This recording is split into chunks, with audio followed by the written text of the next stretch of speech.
Today we are going to discuss about two important methods. First one is alive. Second one is join methods. These methods are present in a class called thread.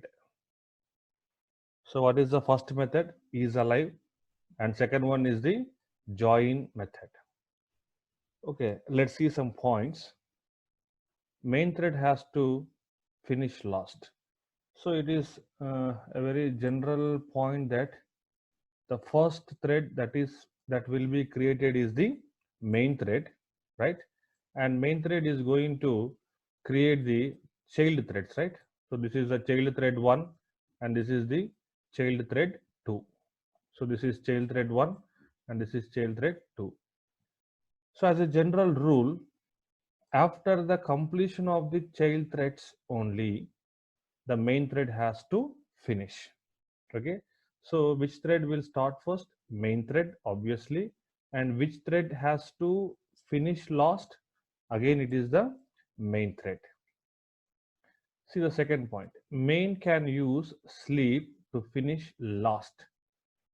So after creating the child threads, main has to wait until the child threads finish their execution. Okay, so all this time, if main has nothing to do, then what it has to do? It will enter into a sleep state. It will enter into a sleep state. Okay, so it will enter into a sleep state until its child threads have finished. But here we have one problem. See, problem is, how can one thread know when another thread has ended? So the problem here is, yes, of course, main thread will enter into the sleep state, but how much time it has to enter? Is it 5 seconds, or is it 10 seconds, or is it 20 seconds? And there is no way for any thread to find out whether other thread, what it is doing, whether it has ended, or is it alive still, or is it doing some task, or is it already finished. So for any thread to find out whether any other thread is alive or no active, there is no way for that.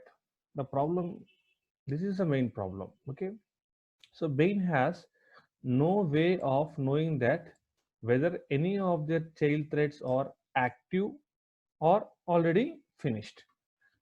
So the problem for main thread is, for how much amount of time it has to sleep. That is the main question. Okay, so is there any way in Java language? The answer is yes, there is a way for a main thread to know whether what its child thread is doing. Okay, what its child threads are doing. The first one is, Java provides two ways. First one is by using the isAlive method. Okay, so main thread is going to use a method called isAlive. That is one way.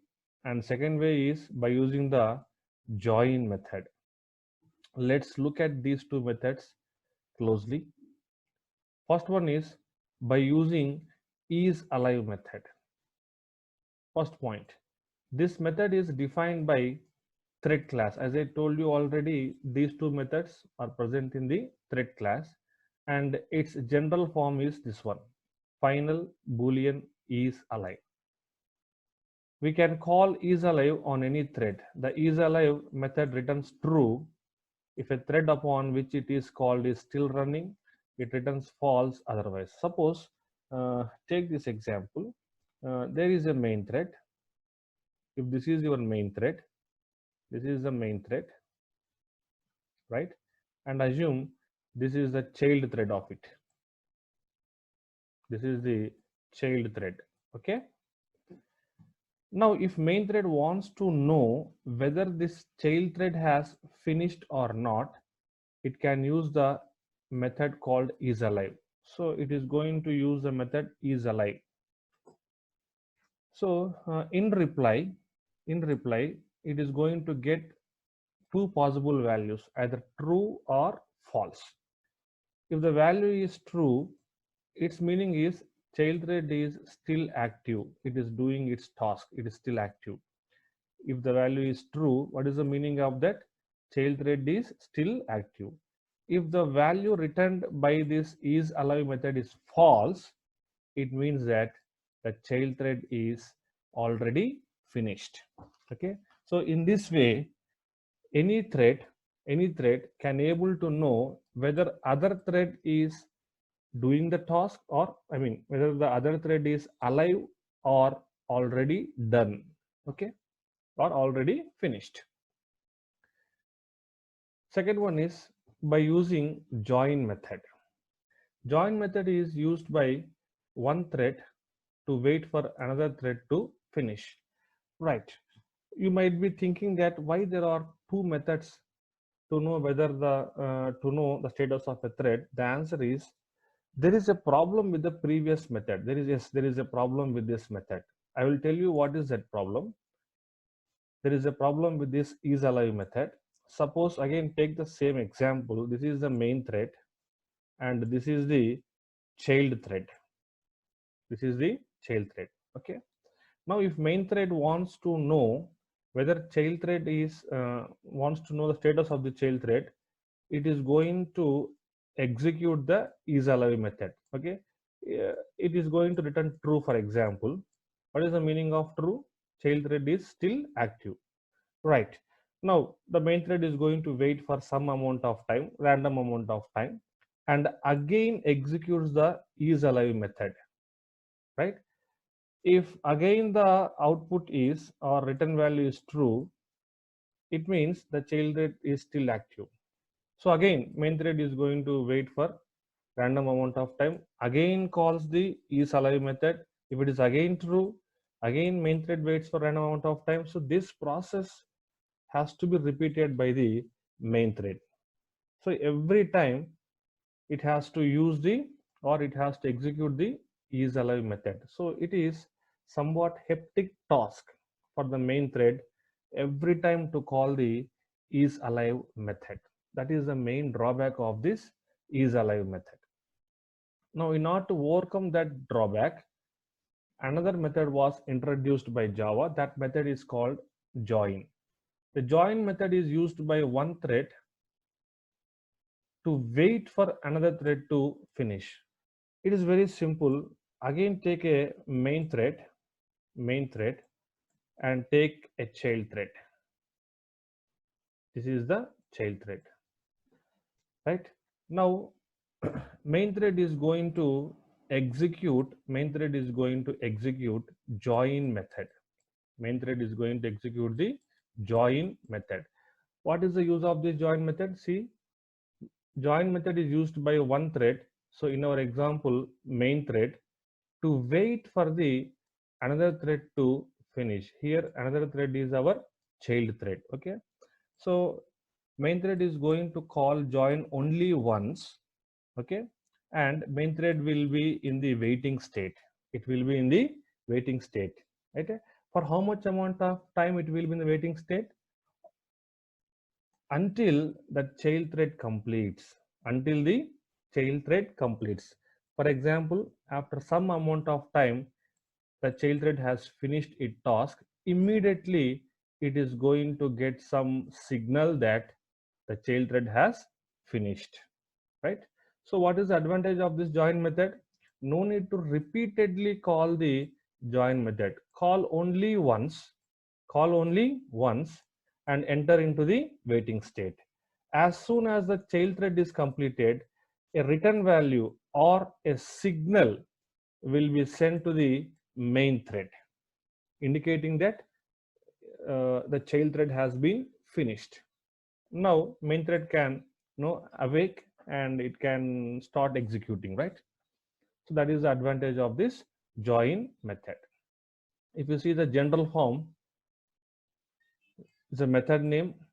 It is going to throws the interrupted exception. So this join method, we have to be very careful. It may raise the interrupted exception. So whenever you use join method in your program, definitely you have to keep this in the try block, and also you have to catch this interrupted exception. Okay. Now we will see a simple program. Okay.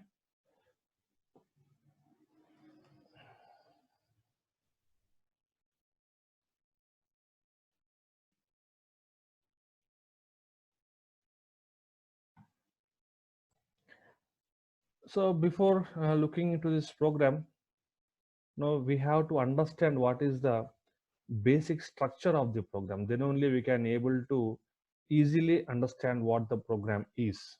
Okay, that is very, very important, understanding the basic structure. So this program is basically looks like this. We are going to have a main thread as usual. So we are going to have a main thread. So main thread is going to create three child threads: child thread 1, child thread 2, and child thread 3. So take three boxes: child thread 1, child thread 2, okay, and this is child thread 3.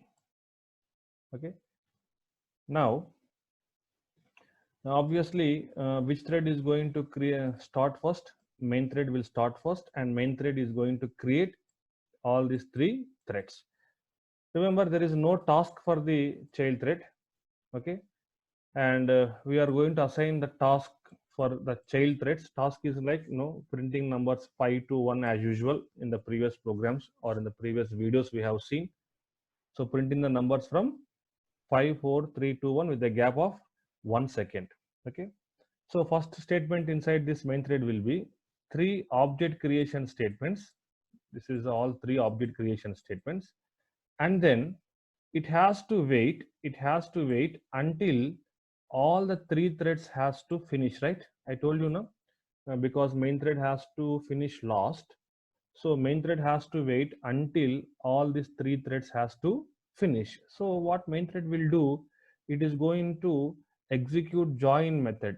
It is going to execute the join method on thread 1, join method on thread 1, as well as one more execution of join method on thread 2, right?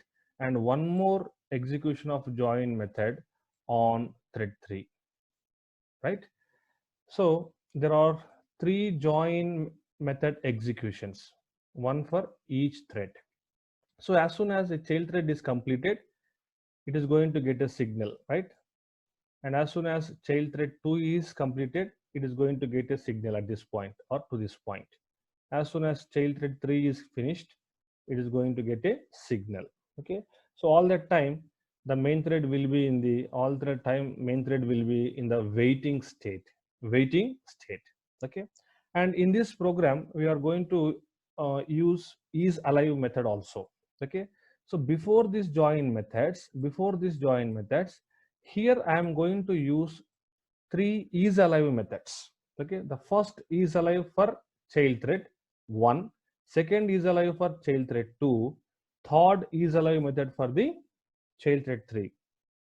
Now, if you clearly observe, what will be the output of all these three statements? So at this point, all three threads are in running state only, right? So all these three will return true because child threads are still alive. All threads will return true.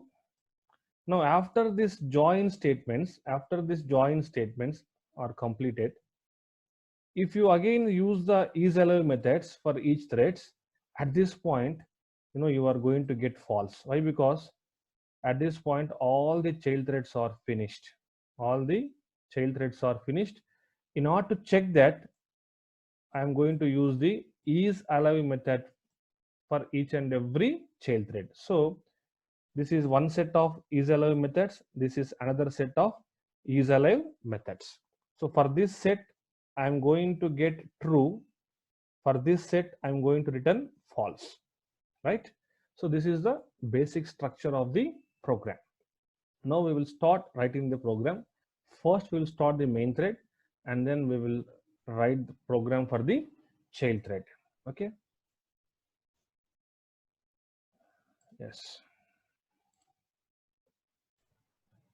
Now, before going to compilation, let's check whether we have written any kind of mistakes.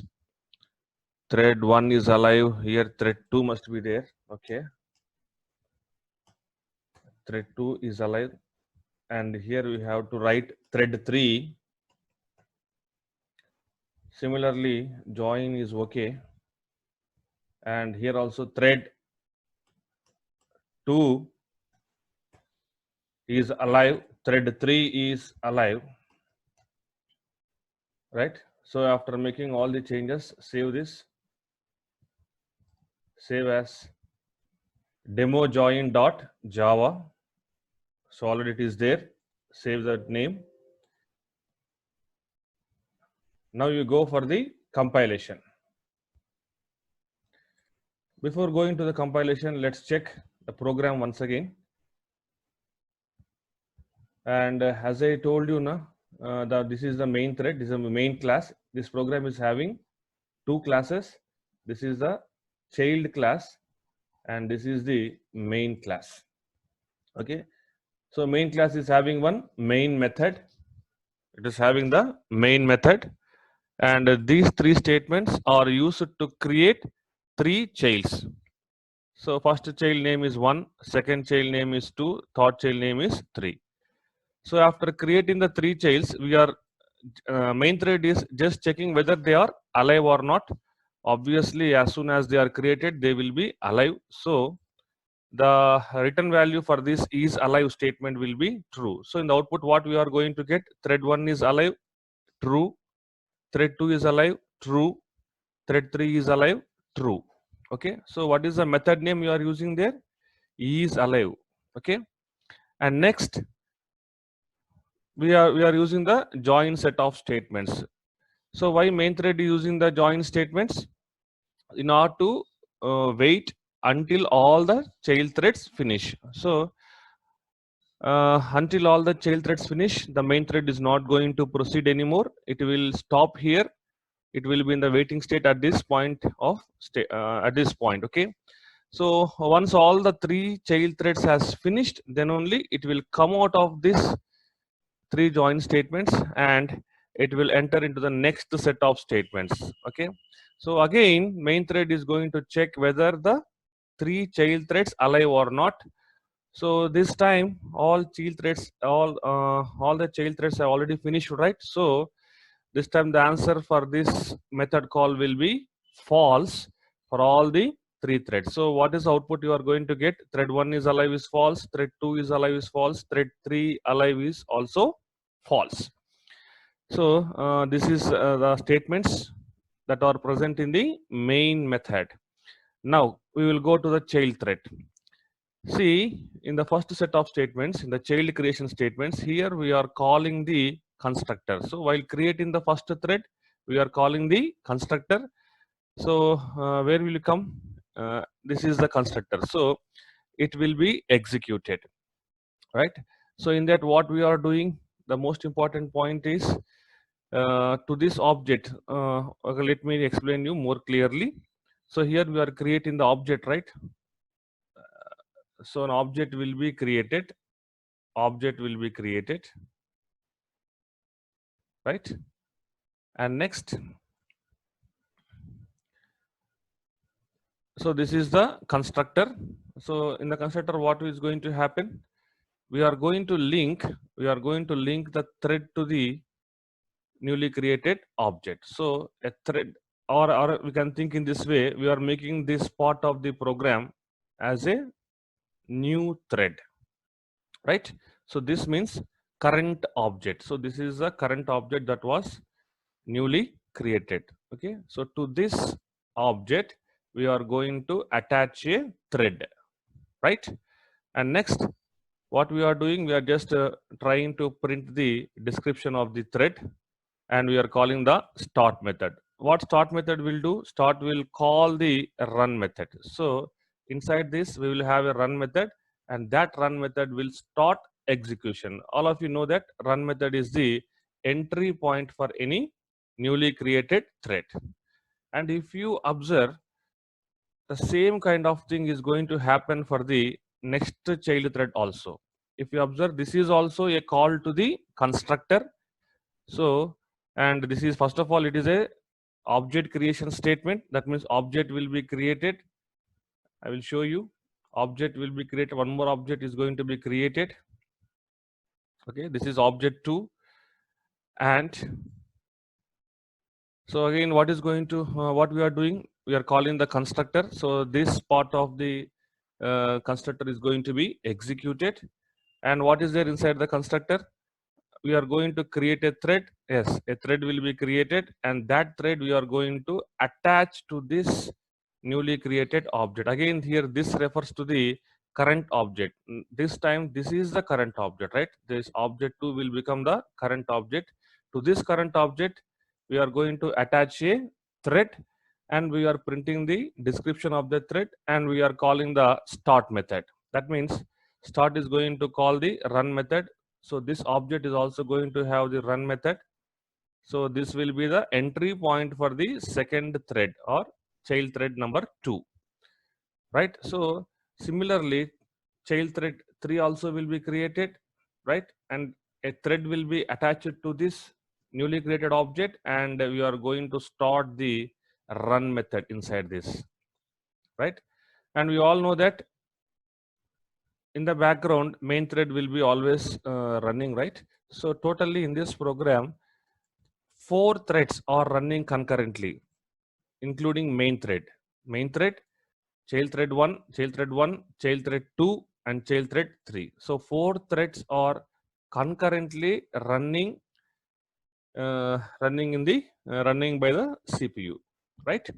So what kind of output you are going to expect? For some amount of time thread 1 will be executed, next some amount of time thread 2 will be executed, and next for some amount of time thread 3 will be executed. So mixed kind of output you are going to see. What is the meaning of that? So first thread 1 is going to print 5, next CPU will execute thread 2, it will execute its 5, or it will print its 5, and next CPU will execute thread 3, it will execute or it will print its 5. Again CPU will come back to thread 1, it will execute its 4, and similarly this process is going to be repeated for all the threads. Okay, so we are going to expect a mixed kind of output. Okay, let's see the output what we are going to get. So I'm going to erase all the drawings what I had done, clear all drawings. Now go to the output. So what is the compilation? Java C demo join dot Java. Compile it. Yes, successfully compiled. Next run it. Demo join. Observe the output. So with a gap of 1 second, all the numbers are printed. See the first statement. This is the this statement is related to first thread. Okay, so 1 is the first thread, 5 is the thread priority, main is the thread group, and this is the second child thread creation statement. And before third child is created, CPU has executed thread 1 once again, so it has printed 5. After this, child thread 3 was created, and after that child thread 2 has printed its number 5, and next thread 1 is alive. This statement is printed by the main thread, right? Because main thread is checking whether all the child threads are alive or not. So here all 4 threads are running in the background, and all these 4 threads are going to share the CPU time. Okay, what is the meaning of sharing the CPU time? Some amount of time main thread will be executed, and next thread 1, and next thread 2, and next thread 3. So CPU is going to switch from one thread to the another thread. So for that reason, you are going to get a mixed kind of output. At this point, main thread waiting for the child threads to finish. So meanwhile, all the threads are printing their numbers with a gap of 1 second. And after completing of that, 1 exiting, 2 exiting, third exiting. And after that, main thread is checking whether the threads are alive or not. This time, definitely you are going to get the false. After that, main thread is also exited. Okay, this is the output of the program.